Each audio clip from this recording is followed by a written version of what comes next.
श्री सच्चिदानंद सद्गुरु साईनाथ महाराज की जय। सद्गुरु श्री साईनाथ शरद बाबू जी की जय। ఈ రోజు మన టాపిక్ ఏంటండి? ఎవరికైనా ఐడియా ఉందా? Sleep. Okay, very good. Sleep గురించి నువ్వు చెప్పేది ఏంటయ్యా అంటారా? మాకు బాగా నిద్రపోవడం తెలుసు, కూర్చొని నిద్రపోవడం తెలుసు, నడుస్తూ నిద్రపోవడం తెలుసు, నువ్వు చెప్పేది ఏంటంటారా? నేను ఇవాళ యాక్చువల్గా నేనేదో నాకు తెలిసింది చెప్పేసి ఒక ప్రజెంటేషన్ లాగా మీకు అందరికీ ఏదో నాలెడ్జ్ ఇచ్చేసి అట్లా అనుకోవట్లేదు. నిజం చెప్పాలంటే ఇక్కడ బాగా నిద్ర గురించి తెలిసిన వాళ్ళు చాలా మంది ఉంటారు. మీ అందరి దగ్గర నుంచి కూడా నేను తెలుసుకుందాం అనుకుంటున్నాను. సో ఫస్ట్ బాగా అసలు ఎంతసేపు అయినా నేను నిద్రపోగలను అన్న వాళ్ళు ఎవరైనా చేతులు ఎత్తండి. ఎంతసేపు అయినా నేను నిద్రపోగలను రోజులో? అక్కడ ఎవరో ఎత్తారు, అంతేనా? రోజుకి సరిపడా నిద్రపోగలను అని చెప్పేవాళ్ళు ఎవరు ఉన్నారా? నాకు కావాల్సినంత. ఇది కూడా చాలా తక్కువ ఉంది. ఏంటండి ఇది? సరిపడా నిద్రపోవడం కూడా అందరికి తెలియట్లేదా? ఓకే, వాళ్ళెవరో లేట్గా ఎత్తారు. ఓకే, సో ఇవాళ మనం తెలుసుకుందాం. మీకు తెలిసింది నాకు చెప్పండి, నాకు తెలిసింది నేను చెప్తాను. We will share knowledge. భగవంతుడు మనకి నిద్ర ఎందుకు ఇచ్చాడు? ఎవరైనా చెప్పగలరా? అసలు నిద్ర యొక్క అవసరం ఏంటి? కొద్దిసేపు అయినా ప్రశాంతంగా ఉండాలని, ఇంకా శరీరం అలసట తీర్చుకోవడానికి, రైట్. ఇంకా అసలు నిద్రపోకుండా అలసట తీర్చుకోలేమా? ఎందుకు నిద్ర క్రియేట్ చేశారు భగవంతుడు? ఈ క్వశ్చన్కి ఎవరి దగ్గర ఆన్సర్ లేదు. సో నిద్ర అనేది మన జీవితంలోనే, మనుషుల్లోనే కాదు, చాలా భూమి మీద ఉండే ఆల్మోస్ట్ అన్ని జీవులకి నిద్ర అనేది భగవంతుడు సృష్టించాడు. శ్వాస తీసుకోవడం, ఆహారం తీసుకోవడం, ఆహారం బయటికి విసర్జింపబడడం, అలాగే నిద్ర, ఇవన్నీ సహజ శరీర ధర్మాలుగా భగవంతుడు ఇలా సృష్టించాడు. సో ఉన్నదాన్ని మనం బాగా వాడుకోవాలి, ఆరోగ్యంగా ఉండాలి, ఆనందంగా గడపాలనేది ప్రతి జీవి యొక్క లక్ష్యం. మనం ఆల్రెడీ ప్రీవియస్ ప్రజెంటేషన్స్లో ఫుడ్ గురించి తెలుసుకున్నాము. ఫుడ్ ఎప్పుడు తినాలి, ఏది తినాలి, ఎంత తినాలి, వీటన్నిటి గురించి చాలాసార్లు డిస్కస్ చేసుకున్నాము. అలాగే వాటర్ గురించి కూడా మనం డిస్కస్ చేసుకున్నాము. ఇప్పుడు నిద్ర గురించి డిస్కస్ చేసుకుందాం. ఒక మనిషి ఆహారం లేకుండా ఎన్ని రోజులు జీవించగలడండి సుమారు? ఎవరైనా చెప్పగలరా? నెల. ఇంకా మినిమం 2 days. ఫుడ్ లేకుండా 2 రోజులు చచ్చిపోతారా? Any idea? ఆహారం లేకుండా ఒక మనిషి ఎంతకాలం జీవించగలడు? కొన్ని వారాలు, నెంబర్ ఓకే, ఏదో 4 వారాలు 5 వారాలు, కొన్ని వారాల పాటు మనిషి జీవించగలడు. నీరు లేకుండా 2-3 days. ఓకే, నీరు లేకుండా కూడా కొద్ది రోజులు. అలాగే నిద్ర లేకుండా ఎన్ని రోజులు జీవించగలడు సుమారు? మ్యాక్సిమం ఒక 1 week ఉండొచ్చట. 1 week దాకా కూడా నిద్రపోతే మనిషి చచ్చిపోతాడని చెప్పలేం, కానీ చచ్చిపోయే పరిస్థితులు వస్తాయి. ఓకే, ఇది మన టైటిల్. ఆరోగ్యంగా మన జీవితాన్ని మనం గడపడానికి నిద్ర యొక్క ఇంపార్టెన్స్ ఏంటి అని ఇవాళ తెలుసుకునే ప్రయత్నం చేద్దాం. అలాగే సరిగా నిద్ర పోకపోతే మనకొచ్చే ఇబ్బందులు ఏంటి, అసలు నిద్ర ఎలా శరీరంలో ఏర్పాటు చేయబడింది, దానికి ఉన్న ఏర్పాటు ఏంటి, బాడీలో ఎట్లాంటి ఫంక్షన్స్ జరుగుతాయి, అలాగే సరిగా నిద్రపోకపోతే వచ్చే ఆరోగ్య సమస్యలు ఏంటి, అసలు నిద్రకు సంబంధించిన ఆరోగ్య సమస్యలు ఏంటి, వీటికి పరిష్కారాలు ఏంటి, మనం తెలుసుకునే ప్రయత్నం ఈరోజు చేద్దాం. దయచేసి ఎవరు నిద్రపోకుండా వినండి.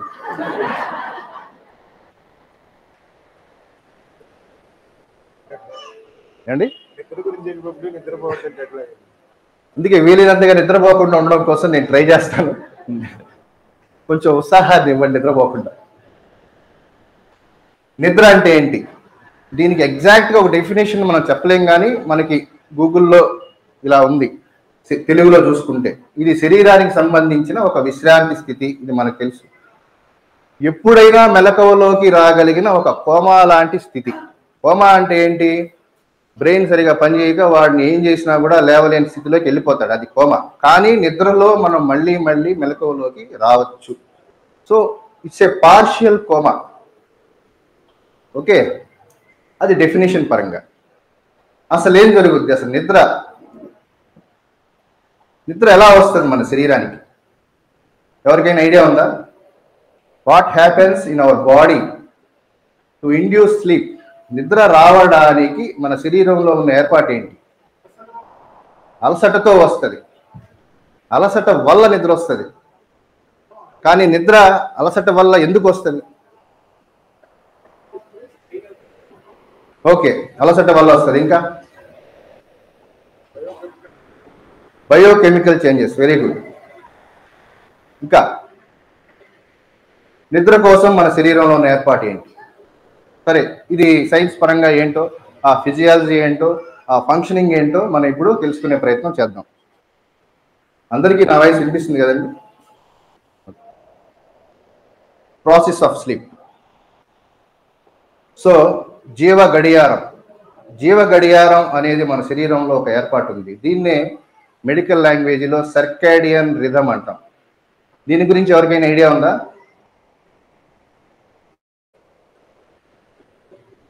మనం ఆల్రెడీ ఇంతకుముందు టాక్స్లో కూడా జీవ గడియారం గురించి మాట్లాడుకొని ఉన్నాం.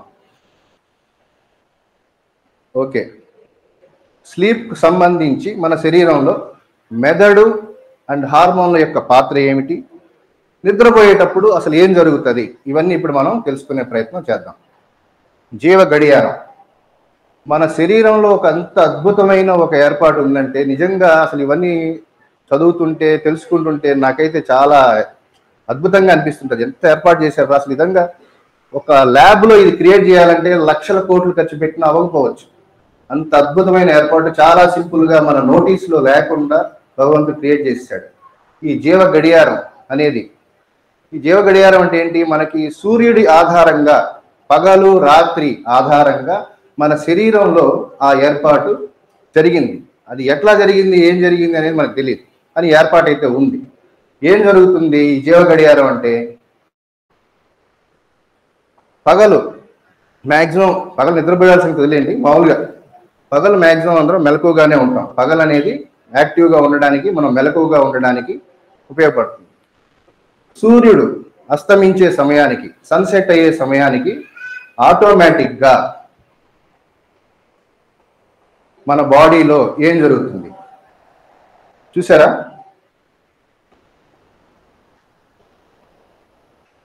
ఇక్కడ ఈ రెడ్ లైట్ చూడండి. ఇక్కడ ఎప్పుడైతే చీకటి పడిందో ఆటోమేటిక్గా చీకటి పడింది అనే సంకేతాలు మన కంటి లోపల ఉన్న రెటీనా ఐడియా ఉంది కదా, మన చూపు సరిగా ఉండడానికి సంబంధించిన ఒక నరాలకు సంబంధించిన ఒక ఏర్పాటు, న్యూరలాజికల్ స్ట్రక్చర్. అదే మన విజన్కి చాలా ఇంపార్టెంట్. దాంతోపాటు దానికి ఇంకో ఫంక్షన్, దానికి కొన్ని సెన్సార్స్ ఉంటాయి. ఎప్పుడైతే లైట్ డౌన్ అయిపోయిందో ఆటోమేటిక్గా ఆ సెన్సార్స్ రెటీనా నుంచి ఒక సమాచారాన్ని బ్రెయిన్లోని ఒక పార్ట్కి పంపిస్తుంది. ఆ పార్ట్ పేరు SCN, సుప్రాకయాస్మాటిక్ న్యూక్లియస్ అనే ఒక బ్రెయిన్లోని పార్ట్ని అది స్టిమ్యులేట్ చేస్తుంది. తిరిగి ఈ SCN ఏం చేస్తుందంటే, బ్రెయిన్లో ఉండే పీనియల్ గ్లాండ్ అనే ఇంకో గ్లాండ్ని చూసారా? ఈ పీనియల్ గ్లాండ్ అనే చిన్న చిక్కుడు గింజంత ఒక స్ట్రక్చర్, దీనిలో నుంచి ఒక మెలటోనిన్ అనే ఒక హార్మోన్. ఈ పాయింట్ బాగా గుర్తుపెట్టుకొని, ఈ మెలటోనిన్ అనే పదాన్ని నేను చాలాసార్లు వాడతాను. మన నిద్రకి సంబంధించి అత్యంత ముఖ్యమైన హార్మోన్ మన శరీరంలో మెలటోనిన్. ఈ మెలటోనిన్ ఎప్పుడైతే రిలీజ్ అయిందో, ఈ మెలటోనిన్ ఆటోమేటిక్గా మన శరీరంలో నిద్రకు సంబంధించిన ప్రాసెస్ని స్టార్ట్ చేస్తుంది. సో మెలటోనిన్ నెమ్మదిగా సపోజ్ 6 గంటలకి చీకటి పడింది అనుకుంటే ఒక 7, 8, 9 ఆ టైంకి దాని రిలీజ్ బాగా ఇంక్రీజ్ అయిపోద్ది. ఎక్కువ క్వాంటిటీలో మెలటోనిన్ రిలీజ్ అవుతుంది. మామూలుగా అయితే 9:30, 11 ఆ టైంకి హై పీక్లో ఉంటుంది. ఇంకా అర్ధరాత్రి అయ్యేసరికి ఇంకా హై పీక్లోకి వెళ్తుంది. సో అప్పుడు మనం బాగా నిద్రపోయే స్థితిలోకి వెళ్తాం. సో ఇది గుర్తుపెట్టుకోండి. సో ఇక్కడ మెదడు హార్మోన్ల యొక్క పాత్ర మనం అనుకున్నాం కదా. సో మెదడులో ఉండే ఆ ఆర్గాన్స్ ఈ హార్మోన్స్ని స్టిమ్యులేట్ చేయడానికి ఏర్పాటు చేయబడి ఉంది. ఇలా వెలుతురుని బట్టి హార్మోన్స్ రిలీజ్ అవ్వడం, మెదడు పనిచేయడం, దీన్నంతటిని ఈ ప్రాసెస్ని, ఈ స్ట్రక్చరల్ అండ్ ఫంక్షనల్ థింగ్ని సర్కాడియన్ రిథమ్ అంటాం. దీన్నే తెలుగులో జీవ గడియారం అంటాం. సరే, మెలటోనిన్ రిలీజ్ అయింది, మనకు నిద్ర వచ్చింది, నిద్రపోతున్నాం. నిద్రలో ఏం జరుగుతుందో ఎవరికైనా ఎప్పుడైనా తెలుసా? ఆలోచించారా? ఎక్కడైనా చదివారా? నిద్ర లోపల మనం పడుకున్న తర్వాత ఏం జరుగుతుంది? దీని మీద చాలా రీసెర్చ్ చేసే సైంటిస్టులు నిద్రని మెయిన్గా 2 దశలుగా విభజించారు. దీనిలో ఒక పార్ట్ని NREM స్లీప్ అంటాం, ఇంకో పార్ట్ని REM స్లీప్ అంటాం. అంటే తెలుగులో చెప్పాలంటే నిద్రపోయిన కాసేపటి తర్వాత మనకు తెలియకుండానే కనుగుడ్లు చాలా వేగంగా కదులుతాయి. మీరు ఎప్పుడైనా చిన్నపిల్లల్ని అబ్జర్వ్ చేస్తే వాళ్ళ కనుగుడ్లు ఇట్లా రౌండ్గా తిరగడం, అట్లు ఇట్లు తిరగడం, అది మీరు చాలా మంది అబ్జర్వ్ చేసే ఉంటారు. దీన్ని REM అంటాం, ర్యాపిడ్ ఐ మూవ్మెంట్. సో ఈ ర్యాపిడ్ ఐ మూవ్మెంట్ ఉన్న పార్ట్ని REM స్లీప్ అంటాము.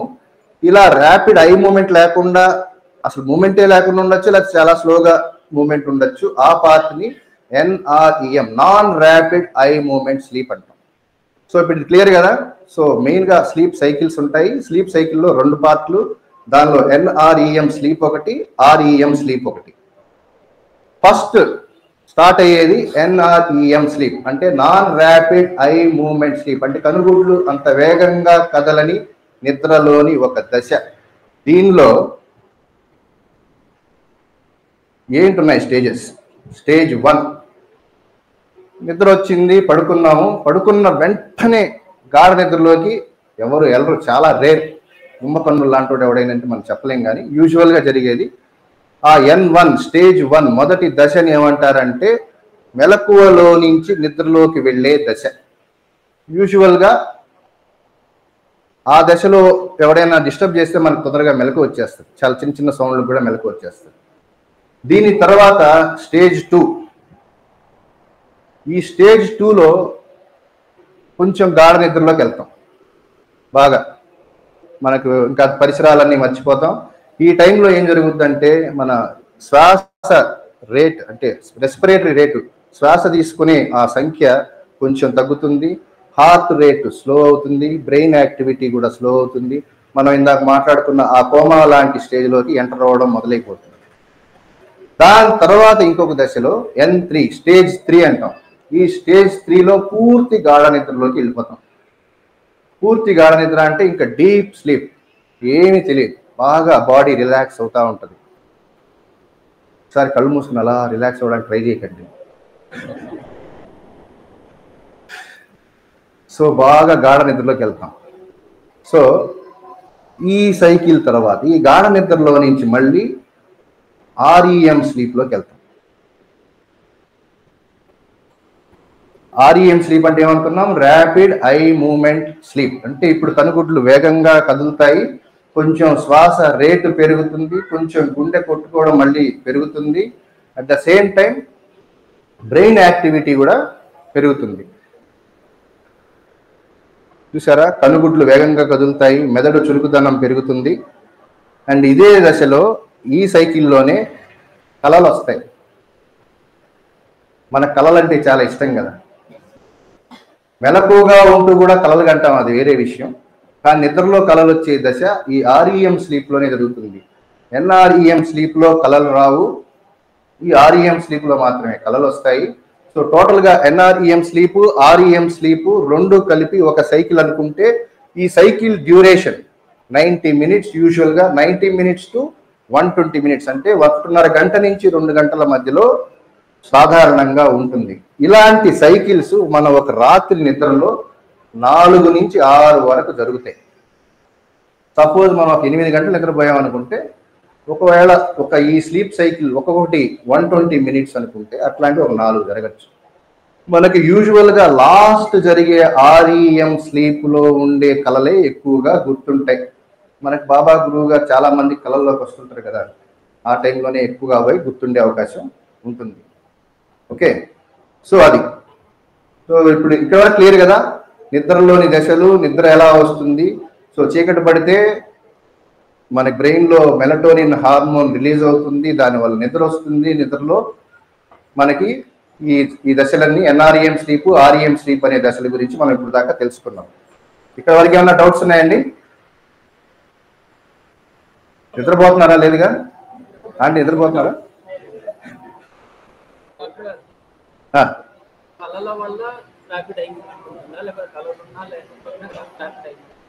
కళలతో సంబంధం లేదు, చాలా మంది కళలు రావు, కొంతమందికి వస్తాయి. ఓకే, సో నిద్రలో జరిగే ప్రాసెస్ ఏంటో మనం ఇప్పటివరకు తెలుసుకున్నాం. ఓకే, సో ఇప్పుడు అన్నిటికంటే ఇంపార్టెంట్ థింగ్, నిద్రపోవడానికి సరైన టైమింగ్ ఏంటి? ఎప్పుడు నిద్ర వస్తే అప్పుడు, కరెక్ట్. ఇంకా బెస్ట్ స్టాండర్డ్ టైమింగ్స్, ఆబ్వియస్లీ ఎప్పుడు నిద్ర వస్తే అప్పుడు అంటే పగల కూడా, మధ్యాహ్నం పూట అట్లనే కాదు నా ఉద్దేశం. రాత్రి వేళల్లో అసలు ప్రాపర్ స్లీప్కి ప్రాపర్ టైమింగ్ ఏంటి? ఎవరైనా చెప్పగలరా? 10 to 5 AM 5 PM అన్నారు. 10 to 4 AM. Okay, good. ఇంకెవరైనా చెప్తారా? 9 to 6 AM. Very good sleeper లాగా ఉన్నాడు ఆయన. ఎవరైనా మంచి స్లీపర్స్ చెప్పండి అంటారు గురువు గారు సత్సంగంలో. అట్లా ఓకే, తెలుసుకుందాం నిద్రకు సరైన వేళలు ఏమిటి. యాక్చువల్గా బాగా మనకి యాక్టివ్గా పనిచేసే వాళ్ళకి, ఏదైనా ఫోకస్డ్గా ఒక ఎయిమ్ పెట్టుకొని పనిచేసే వాళ్ళకి యూజువల్గా వాళ్ళకి పెద్ద స్టాండర్డ్ టైమింగ్స్ ఉండవు. బెస్ట్ టైమింగ్స్ గురువు గారు కూడా మనకి చెప్పున్నారు. బాగా నిద్ర వస్తే మనకు తెలియకుండా నిద్రపోతాం, అలా నిద్రపోవాలి. బాగా మెలకు మనకు తెలియకుండానే నిద్ర సరిపోయే టైంలో మెలకు వచ్చేస్తుంది. సాయిభక్త రహస్యంలో కూడా మనం చదువుకొని ఉంటాం. ఆ టైంలో లేచేసేయాలి అని చెప్తారు. అది కొంచెం సాయి భక్తి సాధన చేసే వాళ్ళకి సంబంధించి యాక్చువల్గా మనం అందరం కూడా అలాగే ఉంటాం యాక్చువల్గా. బట్ మన ఇక్కడ సైన్స్ పరంగా కొంచెం మాట్లాడుకుందాం. సో బెస్ట్ టైమింగ్స్ ఇందాక ఎవరో అన్నారు 10 to 5 AM ఆల్మోస్ట్. ఈ మెలటోనిన్ హార్మోన్ ఇందాక చెప్పాను కదా, అది ఈ 9:30 to 11 టైంలో చాలా పీక్లో ఉంటుంది. ఆ టైంలో మనం పడుకోగలిగితే 11 లోపల ఏ ఫోన్లు సినిమాలు చూడకుండా ఆ టైంకి పడుకోగలిగితే చాలా మంచి నిద్ర వెంటనే పడుతుంది. వెంటనే డీప్ స్లీప్లోకి వెళ్ళిపోయి చాలా హెల్దీగా ఆరోగ్యంగా ఉండే నిద్ర మనకి అప్పుడు లభిస్తుంది. మేలుకొనడానికి సరైన సమయం కూడా అంతే. ఓకే, ఇది సైన్స్ పరంగా వాడేదో 5:30 to 7 అన్నారు, కానీ 4:30 ఈజ్ ఓకే. 4:30 కూడా లేచి 10కి పడుకొని 4కి లేచేసి హ్యాపీగా పనులు చేసుకునేవాళ్ళు. పూర్వకాలంలో ఏం చేసేవాళ్ళు అండి, పొలాలకు వెళ్ళేవాళ్ళు, వచ్చేవాళ్ళు, చక్కగా బాగా కాయ కష్టం చేసేవాళ్ళు, కడుపు నిండా తినేవాళ్ళు, చీకటి పట్టేటప్పటికి 7-8 కల్లా నిద్రపోయేవాళ్ళు, కోడి కూర్చే టైం కంటే 3 గంటలకల్లా లేచిపోయేవాళ్ళు. యాక్చువల్గా సర్కాడియన్ రిథమ్ అక్కడే స్టార్ట్ అయింది. పూర్వ ఆది మానవుడి కాలం వాడి పని ఏముంది, వేటకి వెళ్ళడం, తెచ్చుకోవడం, తినడం, చీకటి పడేసరికి నిద్రపోవడం, మళ్ళీ తెల్లారే టైం కల్లా లేచేసి మళ్ళీ వేటకి వెళ్ళడం, ఇంతే. మనకి ఇప్పుడు అలా కాదు కదా, వేటకి వెళ్ళే పని లేదు, మనల్ని వేటాడుతుంటారు చాలామంది. So best time to sleep usually బాగా నిద్ర వచ్చిన వెంటనే నిద్రపోవడం, ఆ నిద్రని పోస్ట్పోన్ చేసుకోకుండా మెలకువ రాగానే వీలైనంత వరకు లేచేయగలిగితే దానికి మించిన బెస్ట్ వేకప్ టైం కూడా లేదు. కానీ మెలకు వచ్చినా మనం చాలామంది లేం. బద్ధకంతో పడుకుంటాం. ఆ బద్ధకాన్ని కూడా మనం వదిలించుకునే ప్రయత్నం చేయాలి. ఓకే, ఇప్పుడు కొంచెం ఇక్కడ సైన్స్ సబ్జెక్ట్ ఏంటో చూద్దాం. సో ఇందాక అనుకున్నాము మెలటోనిన్ అనే హార్మోను మనల్ని నిద్రపోవడానికి బాగా హెల్ప్ చేస్తుంది అని. కానీ మెలటోనిన్తో పాటు చాలా హార్మోన్లు ఇంకా మన బాడీలో పనిచేస్తుంటాయి. ఏవైనా 4 హార్మోన్ల పేర్లు చెప్పగలరా ఎవరైనా, డాక్టర్లు కానీ వాళ్ళు? ఏమ్మా చెప్పండి. మీరు ఎవరికి థైరాయిడ్ ప్రాబ్లం లేదా? థైరాయిడ్ హార్మోన్ ఒకటి తెలుసు కదా మనందరికీ. ఓకే, ఇంకా ఇంకేం హార్మోన్ తెలుసు అమ్మా? అడ్రినలిన్. Very good. ఏంటి అడ్రినలిన్ ఏం చేస్తుంది? బలాన్ని ఇస్తుంది, ఉత్సాహాన్ని ఇస్తుంది. ఓకే, ఇంకా ఇక్కడ కొన్ని ఉన్నాయి చూడండి. యాజ్ యూజువల్గా ఇందాక మనం అనుకున్నట్టు మెలటోనిన్ హార్మోన్ అనేది మనల్ని నిద్ర పుచ్చడానికి ఉపయోగపడితే, at the same time growth hormone అనేది యాక్చువల్గా చిన్న పిల్లలు పెద్దవాళ్ళుగా శరీరం పెరగడానికి, అన్ని పార్ట్లు శరీరంలోని ప్రతి కణము అవయవం అన్ని పెరగడానికి ఉపయోగపడే గ్రోత్ హార్మోన్ అనేది చాలా ఇంపార్టెంట్ హార్మోన్ బాడీలో రిలీజ్ అయ్యేది. ఈ గ్రోత్ హార్మోన్ పెద్ద అయిన తర్వాత కూడా దీని పని ఉంటుంది. ఎప్పుడు ఉంటుంది దీని పని? నిద్రపోయే టైంలోనే ఉంటుంది. ఇది మీకు తెలుసా ఎవరికైనా? మన బాడీ నిద్రపోయేటప్పుడే దాని రిపేరింగ్ ప్రాసెస్ అంతా జరుగుతుంది.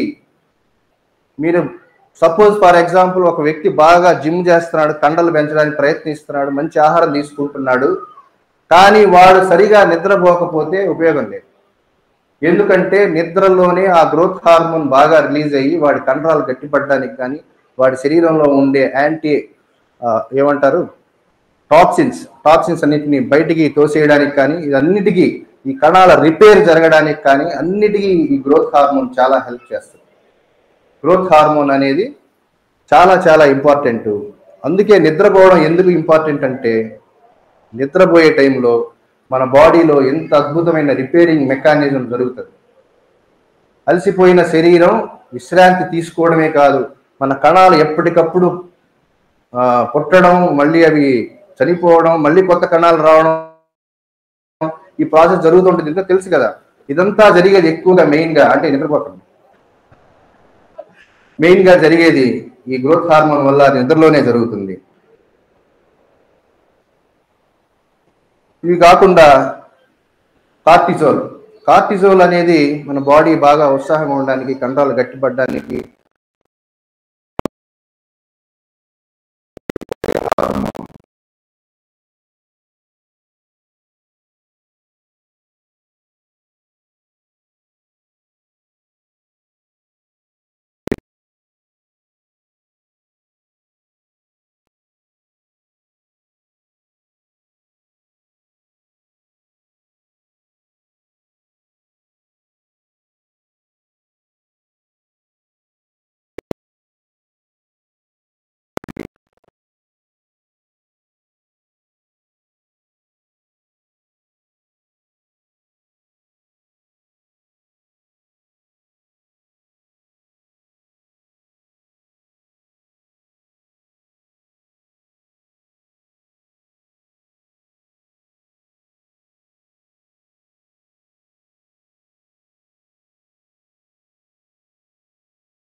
స్లీపింగ్ పోస్చర్ ఏంటి?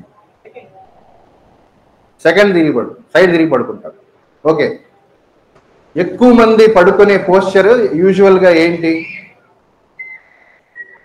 ఫస్ట్దే వీపు మీద పడుకుంటారు ఎక్కువ మంది. ఎక్కువగా వీపు మీద పడుకునే వాళ్ళు చేతులు ఎట్టండి, ఎవరు లేరే, తక్కువ. సైడ్ తిరిగి పడుకునే వాళ్ళు ఇది బాబా అందరూ సరైన ట్రాక్లో ఉన్నారండి. గుడ్. బోర్లా పడుకునే వాళ్ళు చాలా మంది ఉంటారు. ఎవరు వాళ్ళ చేతులు ఎత్తండమ్మా. అది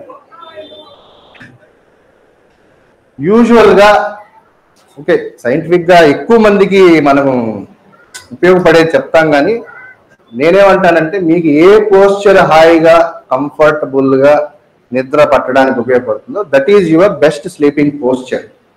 బట్ సైంటిఫిక్గా మాట్లాడుకుంటే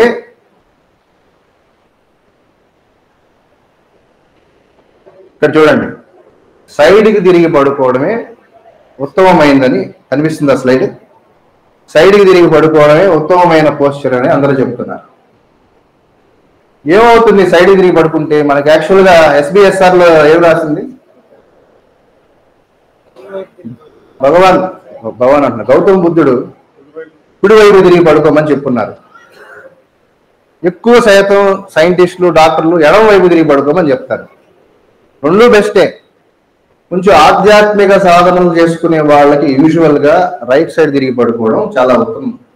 నార్మల్ మనలాంటి హ్యూమన్ బీయింగ్స్కి ఎక్కువ శాతం లెఫ్ట్ సైడ్ తిరిగి పడుకోవడం ఉత్తమం. ఎందుకంటే లెఫ్ట్ సైడ్ తిరిగి పడుకోవడం మూలన మన డైజెస్టివ్ సిస్టమ్ అంతా కూడా ఒక రెస్టింగ్ పోస్చర్లో ఉండి ఈజీగా మనం రాత్రి ఉదయం తిన్నదంతా కూడా ఈజీగా ఆహారం బాగా అరుగుదల జరిగి సో ప్రాపర్గా మెటబాలిజం అనేది జరుగుతుంది. కాబట్టి లెఫ్ట్ సైడ్ తిరిగి పడుకోవడం ఉత్తమం అంటారు.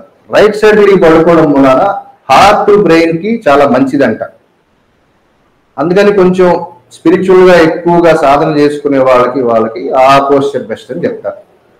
సో ఏదైనా బేసికల్గా సైడ్ తిరిగి పడుకోవడం అనేది చాలా ఉత్తమం.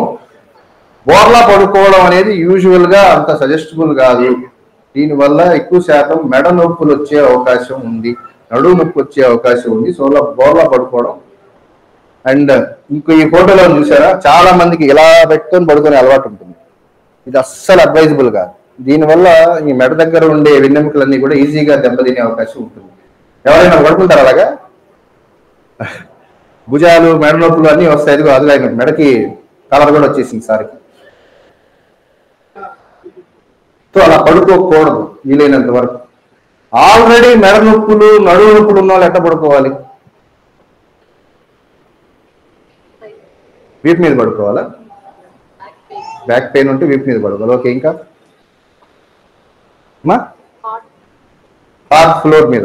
నేను పోస్చర్ గురించి అడుగుతుంది, బెడ్ గురించి అడగడం. మెడ నొప్పి ఉంది, ఫర్ ఎగ్జాంపుల్ మీకు ఎడమ వైపు మెడ నొప్పి ఉంది అనుకుందాం. సో బెస్ట్ థింగ్ ఏంటంటే మామూలుగా మనకి దిండు లేకుండా పడుకోలేము, మనందరికీ దిండు అలవాటు. ఈ భుజానికి ఈ తలకి మధ్య ఒకే స్ట్రైట్ లైన్లో ఉండేలాగా ఆ దిండు ఉండాలి. అండ్ ఇక్కడ ఈ గ్యాప్ ఉంటుంది చూసారా, పడుకున్నప్పుడు ఈ గ్యాప్ కూడా ఫిల్ అయ్యేటట్టు ఉండాలి. ఇలా ఉన్నప్పుడు యూజువల్గా అది మెడ నొప్పి రాకుండా ఉంటుంది. ఉన్న వాళ్ళకు కూడా అది కొంచెం కంఫర్టబుల్ పొజిషన్. ఒకవేళ బ్యాక్ పడుకున్నా కూడా ఈ తలకి వీపుకి మధ్యలో ఉండే ఈ గ్యాప్ ఖాళీగా ఉండకుండా ఏదైనా మొత్తం ఇదంతా ఒకే స్ట్రైట్ లైన్లో ఆనుకునేలాగా ఏదైనా పెట్టుకొని పడుకోవడం ఉత్తమం. ఇలా పడుకుంటే అప్పుడు చాలా మందికి నొప్పుల వల్ల నిద్ర పట్టదు అని చెప్తా ఉంటారు కదా, వాళ్ళకి ఇది బెస్ట్ స్లీపింగ్ పోస్చర్ అని చెప్పచ్చు. అంటే నిద్రపోకండి.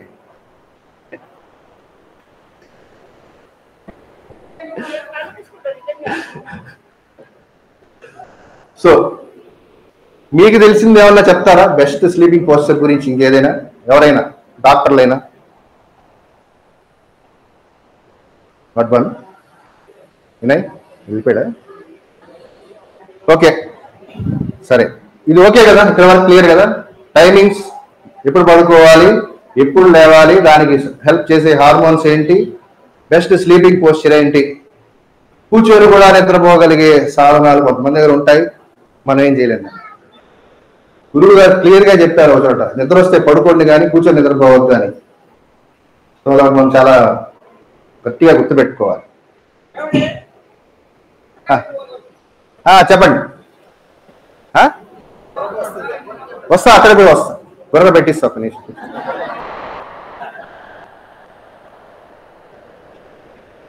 ఏ వయసు వారికి ఎంత నిద్ర అవసరం? ఇక్కడ అన్ని వయసుల వాళ్ళు ఉన్నారు కదా, ఏ వయసు వారికి ఎంత time, duration of the sleep మామూలుగా అడుగుతుంది. సో యూజువల్గా అడల్ట్ పీపుల్కి 6 to 8 hours sleep is sufficient యూజువల్గా. బెస్ట్ డ్యూరేషన్ వచ్చి నేను నాకు అన్నట్టు మనకు తెలియకుండా నిద్రపోవడం, ఒక టైంలో మెలకువ రాగానే ఆ టైంలో లేసేయగలగడం is the best duration actually.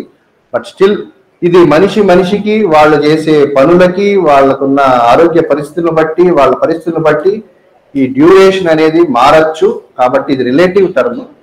స్టాండర్డ్గా ఏదైతే ఉంది ఇక్కడ లిస్ట్లో ఇచ్చినా చూడండి. అప్పుడే పుట్టిన పసికందు దగ్గర నుంచి 3 నెలల వయసు వరకు దాదాపు రోజులో 17-18 గంటలు నిద్ర అవసరం.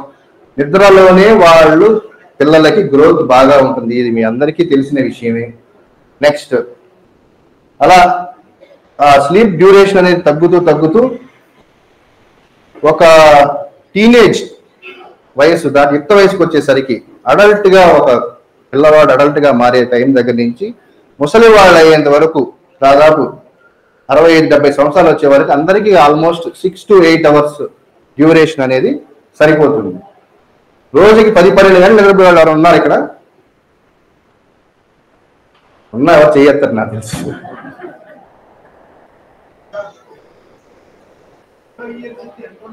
సార్ ఏదైనా మ్యాక్సిమం 8 hours అండి, మ్యాక్సిమం. అది మీ ఇష్టం. సైన్స్ ప్రకారం అయితే సరిపోద్ది. ఏదైనా అనారోగ్య సమస్యలు ఉన్నాయి, వాళ్ళకి ఏదైనా ప్రాబ్లమ్స్ 1 గంట 2 గంటలు పడుకుంటారు. అందుకే స్టాండర్డ్ ఏం చెప్పట్లేదు, కామన్గా ఇది చెప్తున్నా. ఓకే, నిద్రకు సంబంధించిన ఆరోగ్య సమస్యల్లోకి వెళ్ళక ముందు అసలు నిద్రపోకపోతే ఏమవుతుంది? సరిగా నిద్రపోకపోతే ఇవాళ ఇది ఒక పెద్ద అలవాటు అయిపోయింది చాలా మందికి. సరిగా టైం నిద్రపోకపోవడం, సరిపడా నిద్రపోకపోవడం. ఇలా నిద్రపోకపోతే మనకేం జరుగుతుంది ఇప్పుడు వరకు తెలుసుకున్న దాన్ని బట్టి ఏమన్నా చెప్పగలరా? తిక్కగా ఉంటుంది. అందుకే అలా ఉన్నారా? ఓకే, షిరిడి వచ్చి 3 గంటలకు వేసారని చెప్తున్నారు అందరికి. ఓకే, ఇంట్లో కూడా అంతేనా? సరే, ఏమో సరిగా నిద్రపోకపోతే జ్ఞాపక శక్తి సూపర్. మైండ్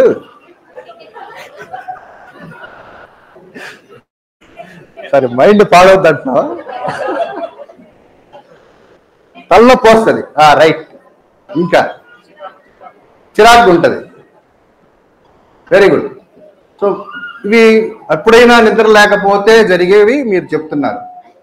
సరిగా 1 రోజు 2 రోజు సరిగ్గా నిద్ర లేదు, వాడికి తలనొప్పి వస్తుంది, చిరాకు ఉంటుంది, ఏ పని చేయబుద్ధి కాదు.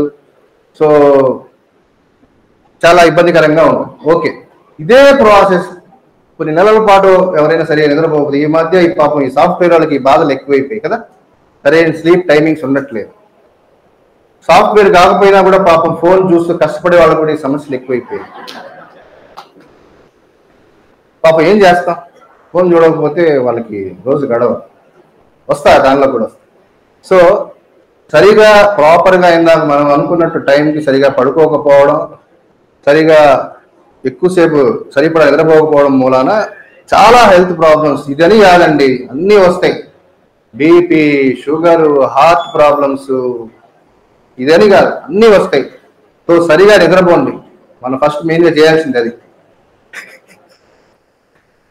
సో అసలు నిద్రలోనే సమస్యలు ఉంటే, నిద్రకు సంబంధించిన ఆరోగ్య సమస్యలు ఇందాక ఆయన ఎవరు అడిగారు? గురక నెంబర్ 1. ఇంకెవరిని ఏమైనా చెప్పగలరా?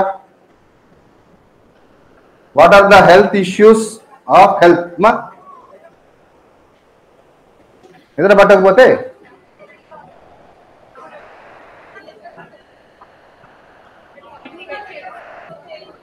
ఏం చేయాలి? వస్తా, ఫైనల్ అంతా ఫైనల్.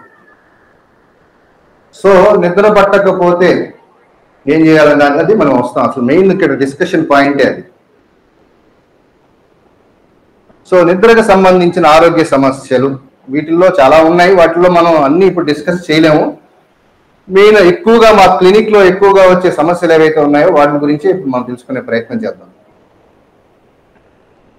గురక నెంబర్ 1. నెంబర్ 2, స్లీప్ యాప్నియా అనేది కూడా ఇవాళ చాలా పెద్ద సమస్య అయిపోయింది. స్లీప్ యాప్నియా అంటే నిద్రలో ఊపిరి అందకపోవడం, నిద్రలో ఆయాసం రావడం.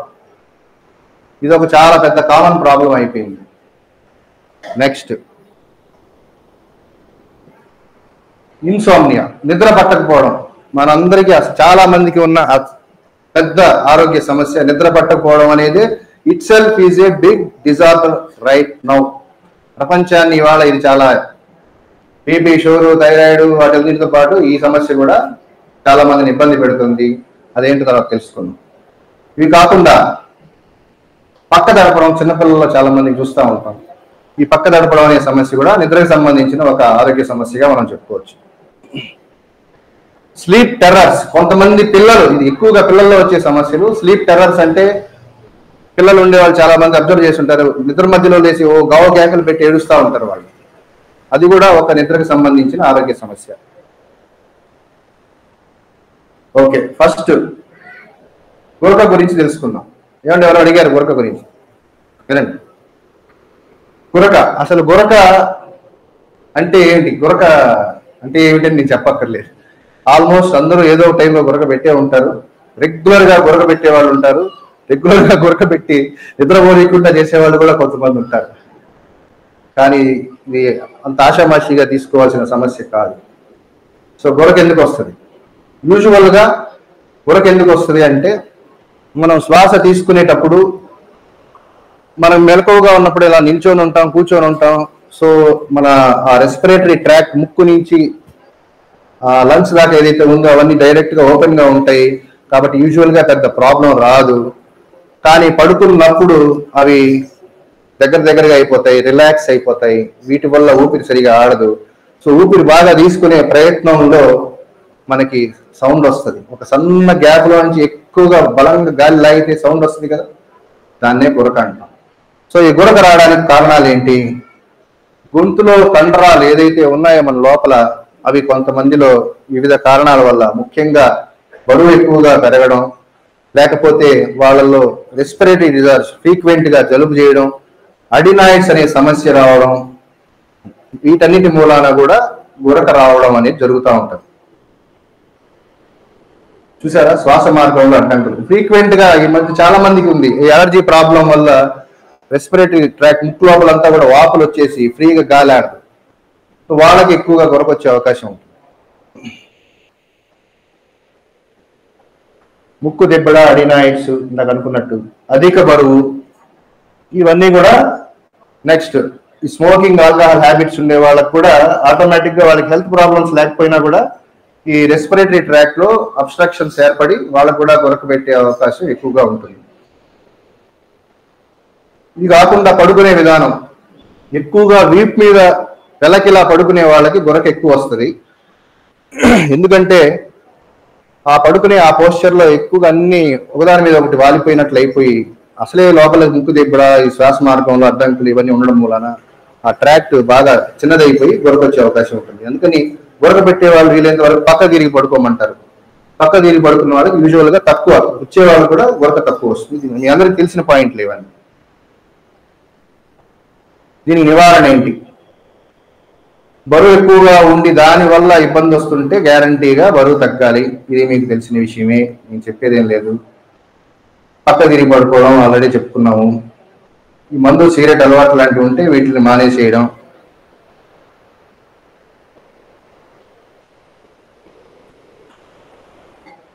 ఏదైనా health issues like allergy, adenoids, ముక్కులో పాలిప్స్ లాంటివి ఏదైనా ఉంటే వాటికి ఖచ్చితంగా ట్రీట్మెంట్ తీసుకుంటే గురక ప్రాబ్లం ఆటోమేటిక్గా తగ్గిపోతుంది. Okay, next sleep apnoea. ఇందాక అనుకున్నాం కదా, గురక పెట్టడం అనేది ఒక రేంజ్, వాడి నిద్ర పడుతుంది, పక్కన నిద్ర పట్టదు. కానీ ఈ స్లీప్ యాప్నియాలో పాపం వీడికే నిద్ర పట్టదు. విపరీతంగా ఊపిరి తీసుకోవడానికి ఇబ్బంది, నిద్రపోతూ ఉంటారు, సడన్ గా ఊపిరి ఆడదు, ఆ ఉక్కిరి బిక్కిరి అయిపోయి లేచేస్తుంటారు. మీకు ఎవరైనా తెలుసా ఇలాంటి వాళ్ళు? చాలా ఎక్కువైపోయారు. ఈ స్లీప్ యాప్నియా అనేది ఇందాక గురకకి ఏవైతే కారణాలు అనుకున్నామో వాటికి కూడా ఆల్మోస్ట్ అవే కారణాలు. కాకపోతే దీనిలో ఒక 2 రకాలు ఉంటాయి. అబ్స్ట్రక్టివ్ స్లీప్ యాప్నియా, మనం గురించి ఏవైతే అనుకున్నామో, అంటే ఎక్కడైతే శ్వాస మార్గంలో అడ్డంకులు ఉంటాయో ఆ అడ్డంకుల వల్ల వచ్చే స్లీప్ యాప్నియాని అబ్స్ట్రక్టివ్ స్లీప్ యాప్నియా అంటాము. దీనికి మళ్ళీ కారణాలు గొంతు కండరాలు ఇలా అనుకున్నట్టు రిలాక్స్ అవ్వడం, పెద్ద పెద్ద టాన్సిల్స్ ప్రాబ్లం చాలా మందికి ఉంటుంది. దానివల్ల కూడా అవి పెద్దవైపోయి శ్వాస మార్గాన్ని అడ్డుపడి దానివల్ల కూడా ఊపిరాడకపోవడం జరుగుతుంటుంది. పెద్ద నాలుగు ఉంటుందండి కొంతమందికి. ఎవరికైనా ఉందా? పెద్ద నాలుక అంటే నిజంగానే సైజులో పెద్దగా ఉంటుందండి. కొంతమంది ఎక్కువ మాట్లాడుతుంది చాలా పెద్ద నాలుకరా అంటుంటారు, అది వేరే. సో సైజు యూజువల్గా కొంతమందికి పెద్దగా ఉండి పడుకున్నప్పుడు అది వెనక్కి అడ్డుపడి దానివల్ల కూడా ఊపిరాడకపోవడం అనేది జరుగుతూ ఉంటుంది. ఈ అధిక బరువు వల్ల మెడ చుట్టూ బాగా పువ్వు అది పేరుకుపోయి దానివల్ల కూడా ఊపిరాడకపోవడం అనే సమస్య వస్తూ ఉంటుంది. చూసారా, నార్మల్గా ఉండేవాడికి ఇక్కడ గాలి ఎలా ఫ్రీగా వెళ్ళిపోతుంది, ఇదంతా నాలుక. సో ఇట్లా ఫ్రీగా గాలి వెళ్ళిపోతుంది. కానీ ఈ పెద్ద నాలుక ఉండడం లేకపోతే ఏదైనా అడ్డంకి వల్ల ఇక్కడ ఈ మార్గం మూసుకుపోయింది. సో దీనివల్ల కూడా అది గురక రావడానికైనా స్లీప్ యాప్నియాకైనా ఇదే మెయిన్ కారణం. సో దీనికి సొల్యూషన్ ఏంటి?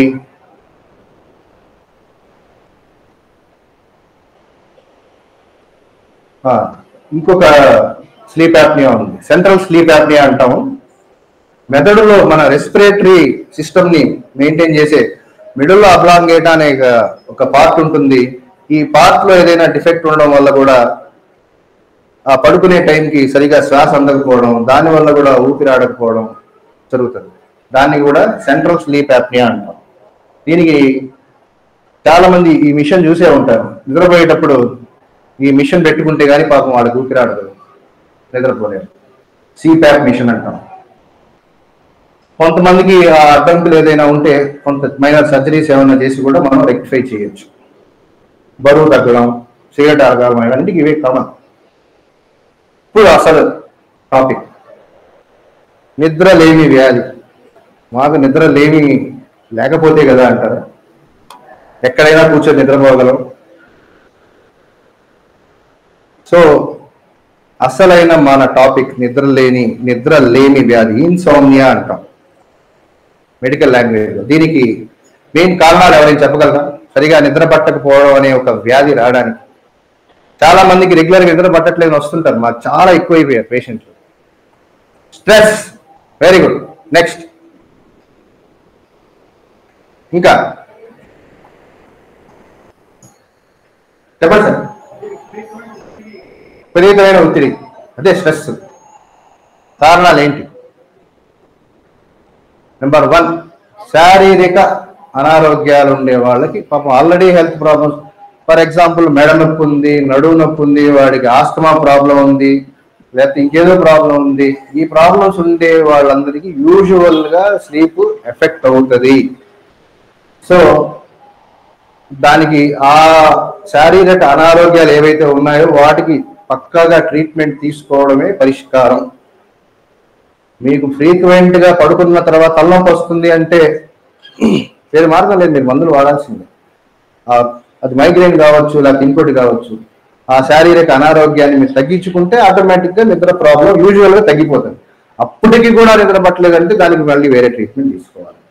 సరే, ఇంకా వేరే కారణాలు, మానసిక అనారోగ్యాలు. ఒత్తిడి అనేది కాకుండా మానసిక అనారోగ్యాలు కూడా కొంతమందికి ఉంటాయి. ఈ ఒత్తిడే మానసిక అనారోగ్యం కింద కూడా మారుతుంది. విపరీతమైన ఆందోళన, విపరీతమైన భయము, విపరీతమైన టెన్షను, వీటన్నిటి మూలాన పడుకున్న తర్వాత ఇవన్నీ ఆలోచిస్తూ ఉండడం, ఇప్పుడు దాని గురించే భయపడుతూ ఉండడం, ఇవన్నీ మానసిక అనారోగ్యాల కింద తీసుకోవచ్చు. వాటి వల్ల కూడా సరిగా నిద్ర పట్టట్లేదు.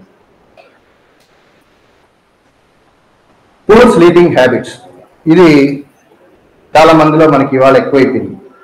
పూర్ స్లీపింగ్ హ్యాబిట్స్ ఏంటి?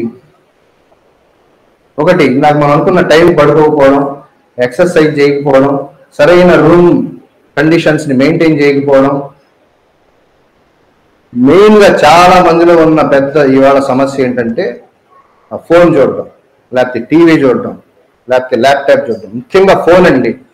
మనం ఇందాక అనుకున్నాం జీవ గడియారం అని. ఆ జీవ గడియారం ఎప్పుడు స్టార్ట్ అవుద్ది? లైట్ తగ్గిపోగానే జీవ గడియారం అనేది స్టార్ట్ అవుద్ది. మెలటోనిన్ అనే హార్మోన్ రిలీజ్ అవ్వడం మొదలవుతుంది. మనం అనుకున్నట్టు ఇందాక 9-10 ఆ టైంకి మెలటోనిన్ ఎక్కువ రిలీజ్ అవుతూ ఉంటుంది.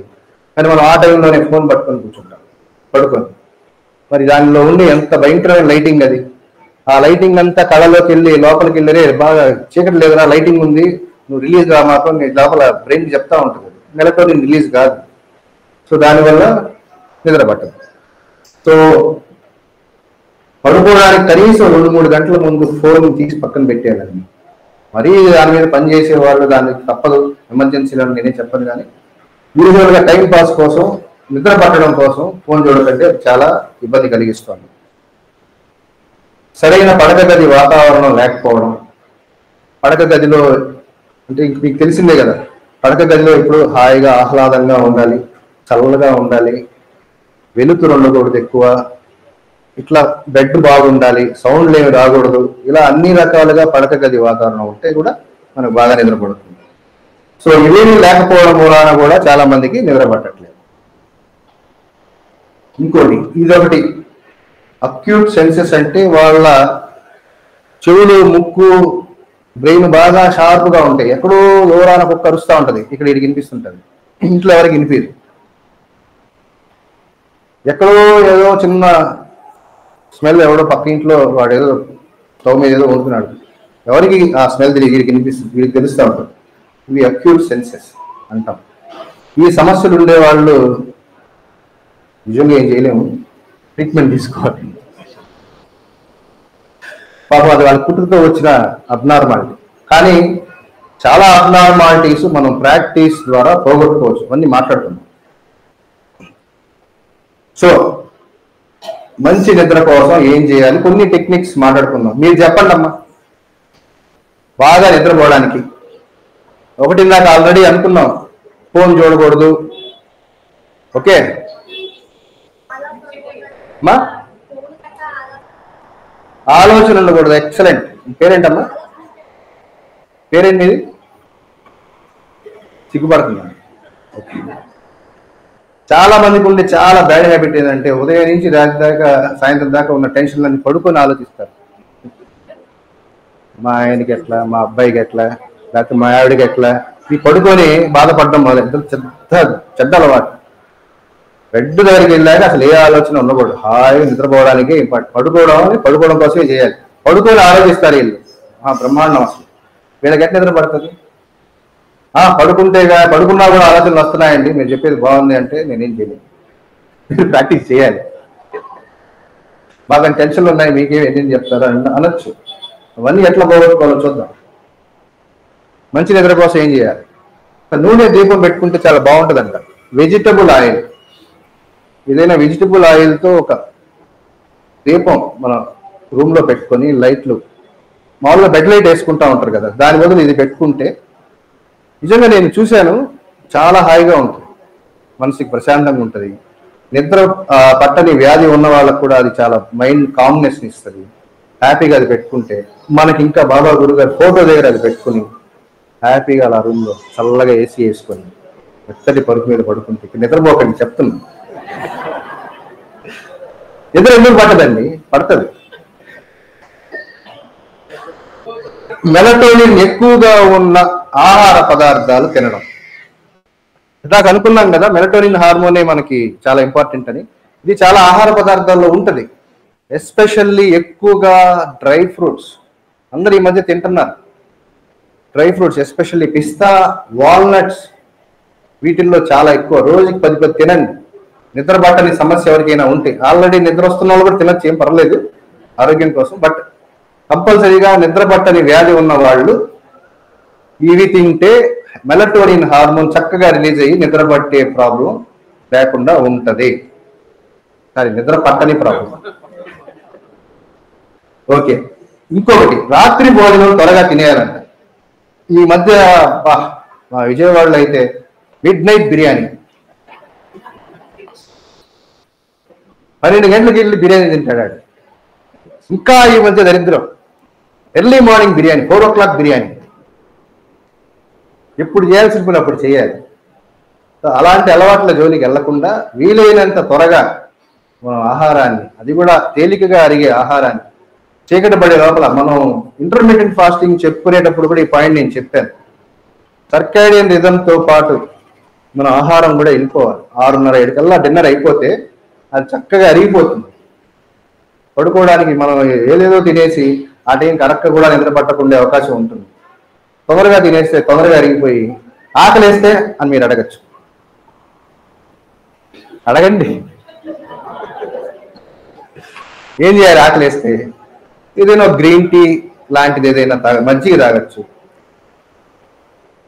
ఇంకొకటి చెప్తున్నారు చాలా మంది, అంటే నేను ఎప్పుడు టెస్ట్ చేయలేదు కానీ, మెగ్నీషియం రిచ్గా ఉన్న ఆహార పదార్థాలు, magnesium, calcium, vitamin B6, B12 రిచ్గా ఉన్న ఆహార పదార్థాలు లైక్ మిల్క్, మంచి మిల్క్ కొంచెం పడుకోవడానికి 1 గంట 1/2 గంట ముందు తాగడం నిజంగా హెల్ప్ చేస్తుందని అంటున్నారు. ఎవరైనా ట్రై చేస్తున్నారా? పాలు తాగితే బాగా నిద్రపడుతుందా? Okay okay, confirm. సో ఎందుకు హాట్ మిల్క్ లో పెప్పర్, టర్మరిక్, సార్ ఒక మంచి పాయింట్ చెప్పారు. హాట్ మిల్క్ లో turmeric is a very very good antibiotic. ఏదైనా ఇన్ఫెక్షన్లు ఉన్నా, మనకు జలుబు లాంటివి ఉన్నా అది కూడా. సో పసుపు కలిపిన పాలు తాగడం కూడా మంచిదని చాలా మంది చెప్తున్నారు. నేనైతే ఎప్పుడే ట్రై చేయలేదు, నాకు అవసరం రాదు. Honey, milk with honey, turmeric తో పాటు హనీ కూడా కలపాలంట. సో ఒక గ్లాస్. ఇవన్నీ ఎందుకంటే వీటిల్లో మెగ్నీషియం అనేది చాలా చాలా ఇంపార్టెంట్. ఈ మెగ్నీషియం అనేది నిద్రపట్టడానికి చాలా హెల్ప్ చేస్తుంది. ఇవన్నీ కూడా ఈ పాలలో ఉంటాయి. మెగ్నీషియంతో పాటు మిగతా విటమిన్స్ కూడా వస్తాయి, బాగా నిద్రపడుతుంది. సో నిద్ర పట్టని సమస్య ఉన్న వాళ్ళు ఇది ట్రై చేసి చూడండి.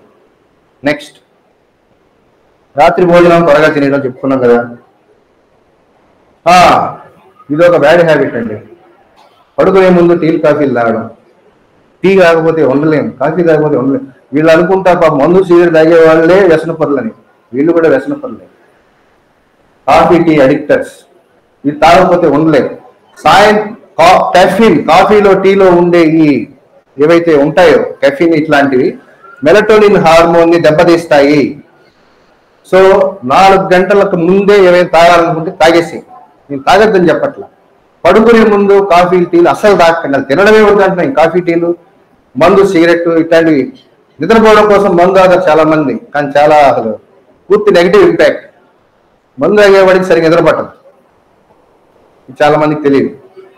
సో ఈ స్టిమ్యులెంట్స్ అన్నింటినీ కూడా మనం ఏది తీసుకోకుండా ఉండడం, చక్కగా ఎక్సర్సైజ్ చేసుకోవడం, సాయంత్రం లోపల హ్యాపీగా తినేసేయడం,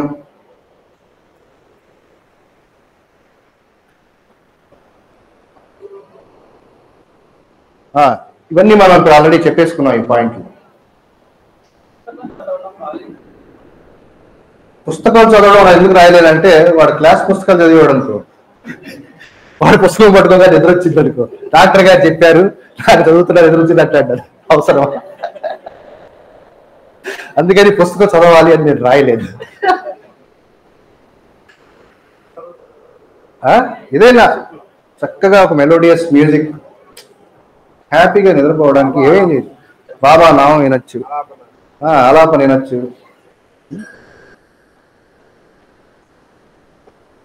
వ్యాయామం చేయడం, ఇది మీ అందరికి తెలిసిందే. అలసిన శరీరానికి నిద్ర పట్టకపోవడం అనే సమస్య లేదండి.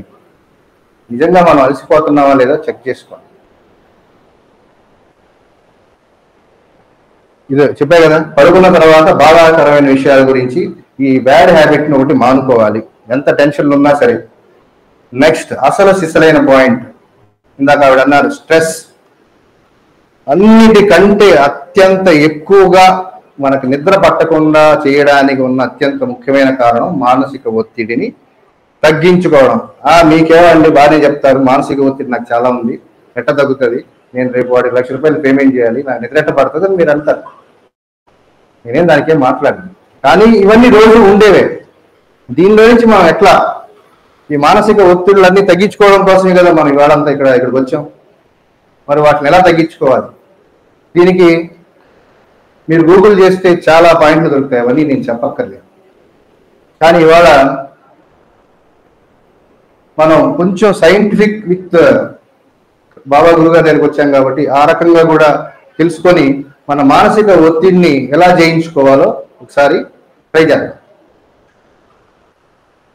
ఎక్కువ మందికి మనస్తత్వాల ఆధారంగా నేను కొంచెం రాశాను. చాలా మందికి ఈ మధ్య ప్రధానికి భయపడిపోవడం అలవాటు అయిపోయింది. అవునా కాదా? అసలు భయం లేని అత్యంత ధైర్యవంతులు ఎవరు ఉన్నారా? వా సార్,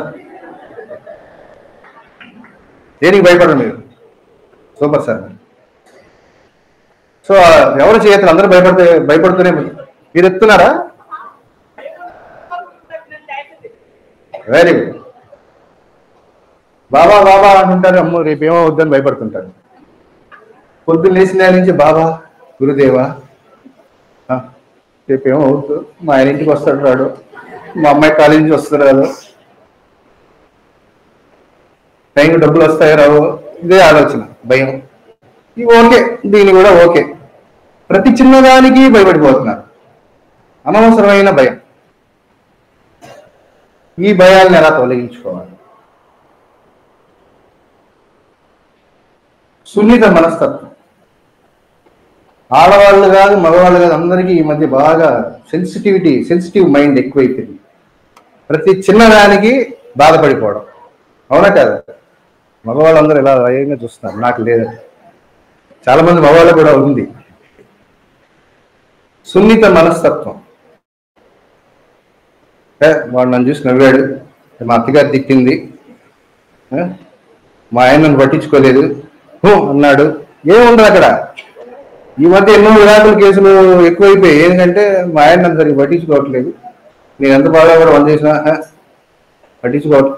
ఓకే, నేను కాదన్ను, మెచ్చుకోవడాలు అన్నీ ఉంటాయి, చేసినా కూడా ఎక్కడో చోట కొంచెం ఉప్పు తగ్గుంటే ఎక్కువైపోయింది అంతే చాలు, హట్ అయిపోతారు. ఇంత బాగా చేసినా కూడా నన్ను మెచ్చుకోవట్లేదు. నువ్వేం చేసావు, నువ్వు నాకు ఆ బంగారం కొనిచ్చావా, అది కూడా ఇచ్చావా అంటారు. మా ఆవిడ నేను ఎన్ని చేసినా కూడా ఇలా అంటుంది అని ఈడు ఫీల్ అవ్వడం. చిన్న చిన్న విషయాలు, వీటన్నిటికి కూడా ఫీల్ అయిపోవడం. ఈ సున్నిత మనస్తత్వం, దీన్ని పోగొట్టుకోవాలి. ఎట్లా పోగొట్టుకోవాలి? ఏం అదరం ఏం బాగు? బంగారం చిన్న విషయం కాదట. నేను బంగారం కొనిచ్చినా కూడా అంటున్నా, సరిగా వినలా.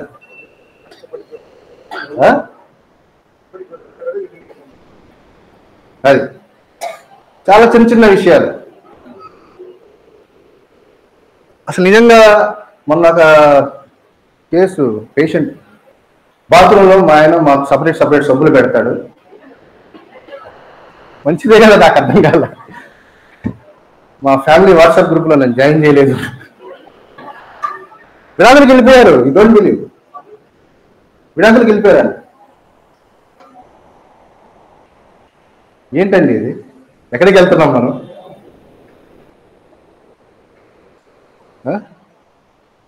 భావోద్వేగాలను అదుపులో ఉంచుకోలేకపోవడం, కోపం, దుఃఖం, ఇట్లాంటి నెగిటివ్ భావోద్వేగాల గురించి చెప్తున్నా. ఓవర్ ఎక్సైట్మెంట్, ప్రతి చిన్నదానికి విపరీతమైన కోపం, తాచుకోమలాగా బాబా బాబా బాబా అంటుంటాడు. నువ్వు ఎదవి అనగానే ఇంత ఎత్తులు లేస్తాడు.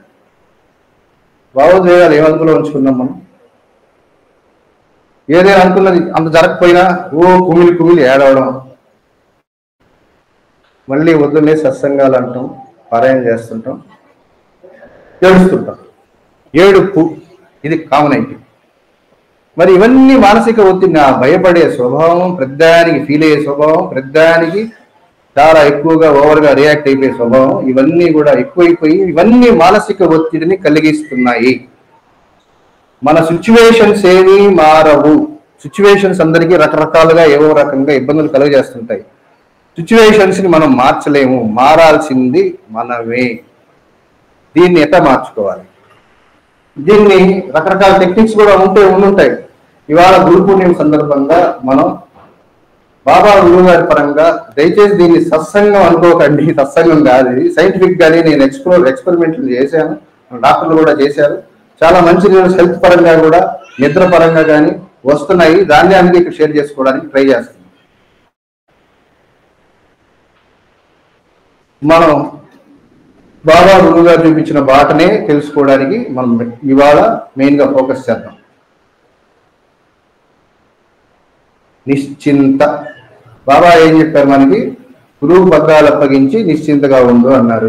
మనం నిజంగా ఎంతమంది నిశ్చింతగా, నేను ఎవరిని చాలా మంది చూడట్లే, ఊరికే టెన్షన్ పడిపోతుంది. చిన్నది వచ్చినా, చిన్న హెల్త్ ప్రాబ్లం వచ్చినా, అసలు యాజ్ ఏ డాక్టర్ చాలా మంది పేషెంట్ వాళ్ళకి పాపం నిజంగా చాలా ఎప్పటి నుంచో వస్తా ఉంటారు. బాబా గురువు గారు అంటే ప్రేమ ఉంటుంది, కానీ చిన్నది వచ్చినా భయపడిపోయి రచ్చరచ చేసేస్తుంటారు. ఆ నిశ్చింత ఎవరికి రావట్లేదు. సో ఆ నిశ్చింత రావాలంటే గురువు గారు ఏం చెప్పారో అది చేయడం, ఆయన చూపించిన మార్గాన్ని, ఆయన చెప్పిన బోధని సరిగా అవగాహన చేసుకోవడం. అవగాహన చేసుకోవాలి అంటే, ఫర్ ఎగ్జాంపుల్ ఈ మధ్య ఒక పేషెంట్ వచ్చాడు. చిన్న ఎగ్జాంపుల్ చెప్తాను. 20 సంవత్సరాల అమ్మాయి, 17 ముస్లిమ్స్ వాళ్ళు, 17-18 ఏళ్ళకి అమ్మాయికి పెళ్లి చేశారు. ఒకరోజు వాళ్ళ ఆయనకి అమ్మాయికి భయంకరమైన గొడవ అయింది. నిజం చెప్పాలంటే అతనిదేం పెద్ద తప్పలేదు, వాళ్ళ అక్కతో ఏదో మాట్లాడుకున్నాడు, నేను గొడవ చేసింది.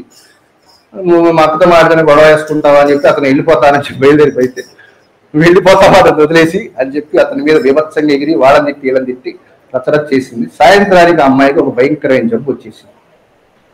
భావోద్వేగాలు మన శరీరం మీద ఎంత ఇంపాక్ట్ చేస్తాయని దానికి ఒక ఎగ్జాంపుల్. భయంకరమైన జబ్బు వచ్చేసింది. దాని నుంచి బయటపడడానికి చాలా హాస్పిటల్ తిరగాల్సి వచ్చింది. ఫైనల్గా హోమియోపతి దగ్గరకు వచ్చినప్పుడు మందులు ఇస్తే తగ్గింది. అక్కడి నుంచి మళ్ళీ సేమ్ సిచ్యువేషన్ రాగానే ఆ ప్రాబ్లం కాస్త ఇంకా వేరే ప్రాబ్లం, ఇంకో పెద్ద ప్రాబ్లం వచ్చేసింది. అప్పుడు దాకా ఓవర్గా ఫోన్ మాట్లాడుతున్నాను, పిలిపించి మాట్లాడితే అప్పుడు ఇందాక మీకు చెప్పిన ఆ గొడవల విషయాలన్నీ వాళ్ళు చెప్పడం మొదలెట్టారు. వాళ్ళు యాక్చువల్గా ఈ 10th ఇంటర్ అవి చదవరు. వాళ్ళు ఏంటంటే ఈ ఖురాన్కి సంబంధించిన కోర్సులు ఏవో చేస్తుంటారు. సో దెన్ నేను అప్పుడు ఇక్కడ మనం గురువు గారి దగ్గర నేర్చుకున్నది అమ్మాయికి అల్లా పరంగా ఎక్స్ప్లెయిన్ చేయడానికి ట్రై చేసి, ఇలా ఆలోచించమ్మా, మీ ఆయన్ని ప్రేమించు, మీ అత్తగారిని ప్రేమించు, ఇట్లా ఏవో సలహాలు ఇచ్చు, ఆ కోపం తగ్గించుకో, ఎందుకు అల్లా ఇదేనా చెప్పింది, ఇట్లా ఏదో వాళ్ళకి చెప్పడానికి ట్రై చేస్తే చాలా బాగా అమ్మాయి అది మార్చుకోవడం, సర్జరీ దాకా వెళ్ళిన ప్రాబ్లం. వితౌట్ సర్జరీ నేను జస్ట్ పెయిన్ రిలీఫ్ ఇచ్చిన మందులతోనే అమ్మాయి బ్రహ్మాండంగా తగ్గిపోయింది. అంటే ఇదొక ఎగ్జాంపులే. ఇలా ఆలోచన విధానాన్ని మార్చుకోవడం ద్వారా మనం చాలా ఆరోగ్య సమస్యలు తగ్గించుకోవచ్చు. It's prove. మా అందరి క్లినిక్స్ లో మేము చూస్తున్నాం. సో మన ఆరోగ్యం బాగుపడాలన్నా, మన నిద్ర బాగా పట్టాలన్నా, మన చుట్టుపక్కల పరిస్థితులన్నీ బాగుండాలన్నా మన మైండ్ సెట్ మారాలి. ఇది బేసిక్గా. ఈ మైండ్ సెట్ మారాలి అంటే బాబా మీద, గురువు గారి మీద మనం ఎక్కువగా ఆధారపడుతూ, ఆయన పట్ల ప్రేమను పెంచుకుంటూ, ధైర్యంగా ఎవరైతే ఉంటాడో, ఇలాగ అసలు ఇవాళ సత్సంగం చూసి నాకు భలే అనిపించింది. మనం ఏ పాయింట్లు అయితే మనం డిస్కస్ చేయాలన్నా గురుగారు అదే నిద్ర గురించి చెప్పారు, ఆనందంగా ఉండడం గురించి చెప్పారు. ఆనందంగా ఉండే ప్రయత్నం, మన ఆనందానికి మనమే కారణం అవ్వాలి, వేరే ఏ కారణము ఉండకూడదు. మా ఆయన తిట్టాడు, మా ఆవిడ తిట్టాడు, అత్తగారు తిట్టారు, అసలు ఇవన్నీ వద్దు. అవన్నీ ఎంత, నీ హ్యాపీనెస్ కి నువ్వే కారణం అవ్వాలి. నాకు బాబా ఉన్నారు, బాబా ఉన్నారు, గురుగారు చెప్పారు కదా, చిన్న విషయాలు కూడా ఎందుకు ఫీల్ అయిపోతారు, బాబా మీద ధ్యాస పెట్టుకుంటే ఇవన్నీ పోతాయని చెప్పారు కదా. మనం అలా ట్రై చేద్దాం. ఇలా ట్రై చేసిన వాడికి మానసిక ఒత్తిడి ఎందుకు వస్తుంది? రాదు. ఉన్న ఒత్తిళ్ళు కూడా తగ్గిపోతాయి, ఇంకా వాడికి జబ్బులు కూడా తగ్గిపోతాయి, కొత్త జబ్బులు రావు. ఇదంతా స్పిరిచువాలిటీ అని ఏదో సపరేట్ చేసి అని అనుకుంటున్నారు. స్పిరిచువాలిటీకి మించిన గొప్ప సైన్స్ లేదండి నా ఉద్దేశం. Spirituality is the way of life. Saipadam is a way of life అని బాబా చెప్పి, గురువు గారు చెప్పిన తర్వాత మనం దాన్ని వదిలేసి సరిగా పట్టుకోకుండా ఎప్పుడు ఏడుస్తూ, పక్కన మీద కంప్లైంట్లు చేస్తూ, ఎప్పుడు పక్కన మీద కంప్లైంటే, అన్ని ఇచ్చినా కూడా బాబా నాకు అది ఇవ్వలేదు, నాకు ఇది బాగాలేదు. నేను అంటాను చాలా మందితో, నా పేషెంట్తో, నీ కళ్ళు బాగున్నాయా, ముక్కు బాగుందా, చేతుల కాళ్ళు పనిచేస్తున్నాయి, ఇంతకంటే అదృష్టం ఏముంది? అవునా కాదా? దీనికి అసలు ఇదొక్కటి గుర్తుపెట్టుకుంటే మనం ఆయనకి థ్యాంక్స్ చెప్పుకుంటూ గడిపే జీవితాన్ని. ఇంకా ఎన్ని ఇచ్చినా ఏడుస్తూ ఉండడం అనేది మనకు ఏడుస్తూ ఉండడం అంటే ఏడవడమే కాదు, ఏదో ప్రతిదానికి ఫీల్ అవ్వడం, కోపం రావడం, పక్కన మీద కంప్లైంట్ చేయడం, పక్కన వాళ్ళు గొప్పలు ఎత్తడం, ఇవన్నీ కూడా ఏడుస్తూ ఉండడమే. ఇవన్నీ కూడా మన మానసిక ఒత్తిడిని కలగజేసే కారణాలు. వీటన్నిటి నుంచి మనం బయటపడడానికి ఒకటే మార్గం,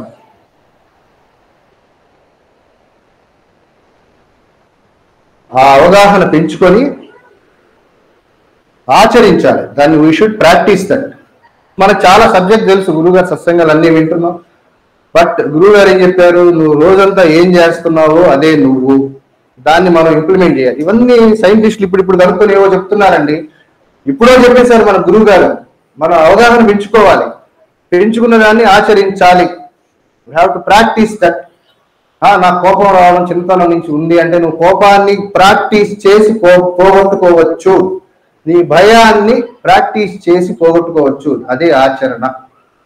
సో ఈ రోజు నుంచి ఆచరిద్దామా? సో మన ఈ నిద్రకు సంబంధించే చెప్పాలని ఈ వేదిక మీద నేను రెగ్యులర్ గా చూస్తున్నా కాబట్టి జస్ట్ షేర్ చేసుకుందాం అనుకున్నాను. హ్యాపీగా ఉండడానికి ప్రపంచంలో కొన్ని వందల కోట్ల మంది జనాలు ఉంటే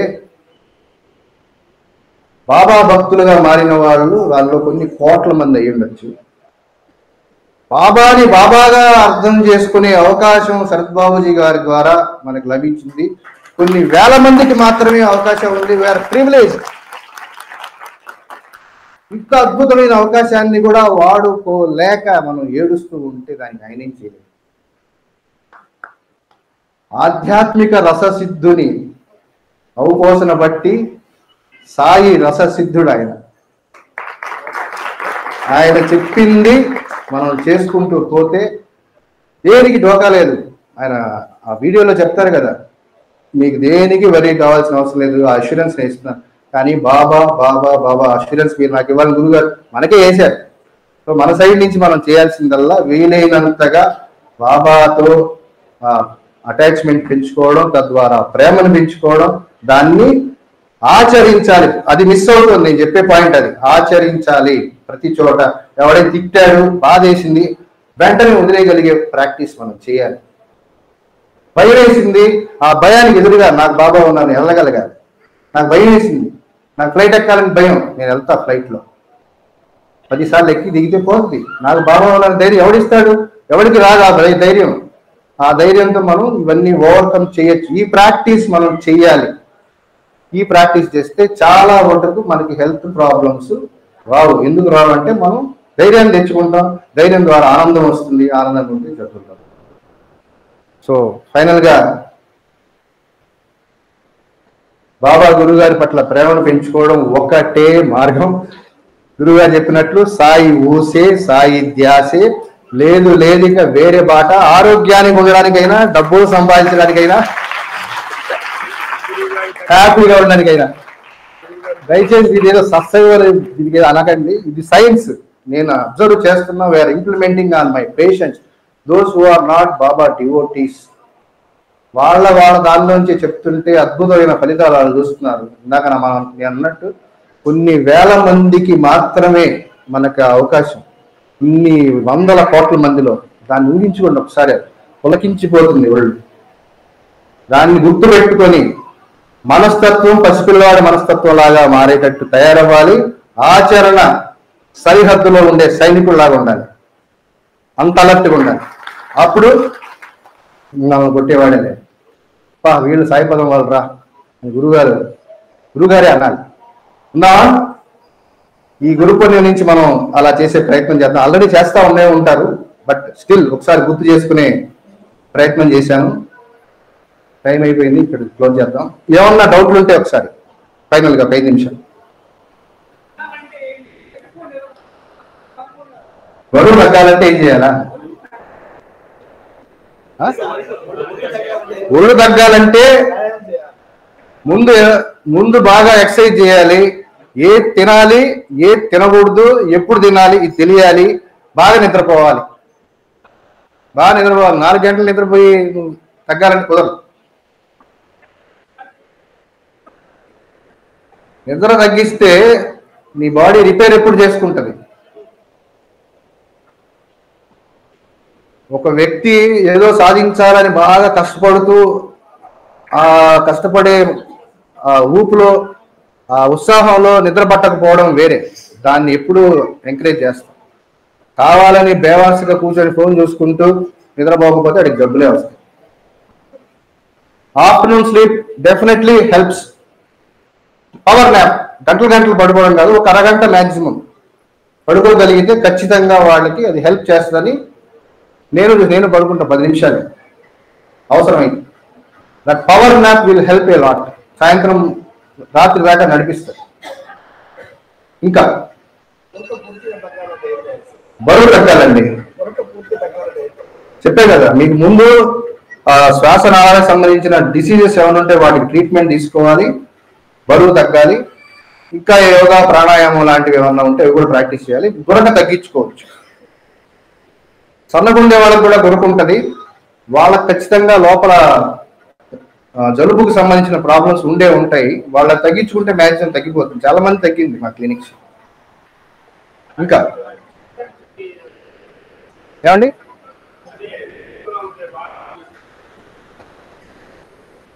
దానికి మందులు ఏమి లేవండి, కొంచెం కష్టమే. బాబా దయ పోగొట్టుకోవడమే. ఇంకా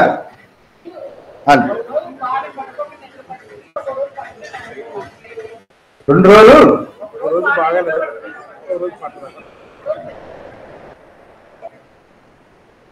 2 రోజులు బాగా ఎక్కువ నిద్రపోయి ఉంటారు.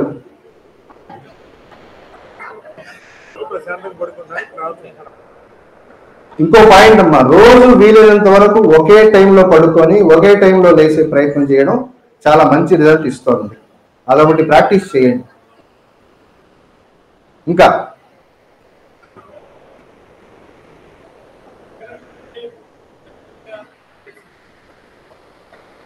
వినపడట్లేదు.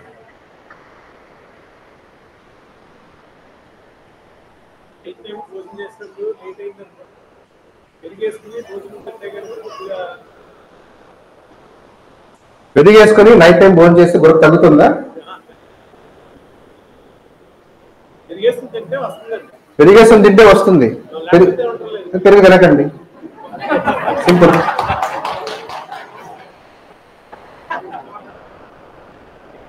నాకు ఇది పడట్లేదని తెలిసి కూడా తినేసి ఏం చేయాలంటే ఏం చేస్తా. ఇంకా అంతేనా?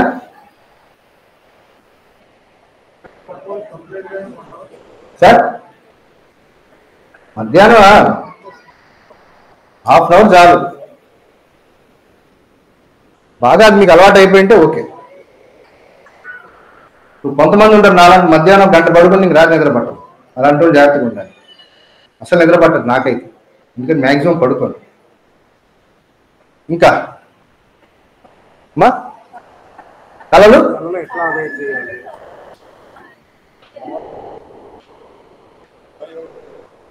భయపడే కళలు వస్తున్నాయా? భయపడే సినిమాలు చూస్తుంటారా? భయపడే ఆలోచనలు చేయకుండా ఉంటే మ్యాక్సిమం చెప్పారు ఇలాగా భయపడే స్వభావం వాళ్ళకే ఎక్కువ వస్తాయి ఆ భయపడే కళలు. నేను అట్లా పేషెంట్స్కి అయితే ఇట్లాంటి సలహాలు చెప్తాను. బాబా భక్తులు అయితే బాబా హృదయం పెట్టుకొని బాబా బుక్ పక్కన పెట్టుకుంటే చాలా మందికి తగ్గిపోతుంది. అది ఎట్లా అనేది సైంటిఫిక్గా మనం చెప్పలేం. వాళ్ళకి ఆ బాబా మీద ఉండే నమ్మకం కావచ్చు. చాలా మందికి అలా తగ్గిపోయింది మన గురుబంధువులు. అమ్మా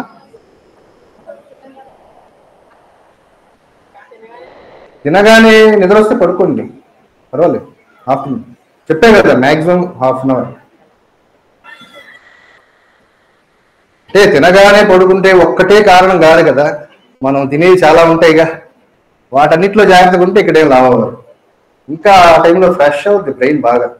కానీ మీరు సాయంత్రం పనులు చేసుకోవడానికి, ఆఫీస్ వర్క్లు ఏమైనా చేసుకోవడానికి నిజంగా హెల్ప్ అవుతుంది.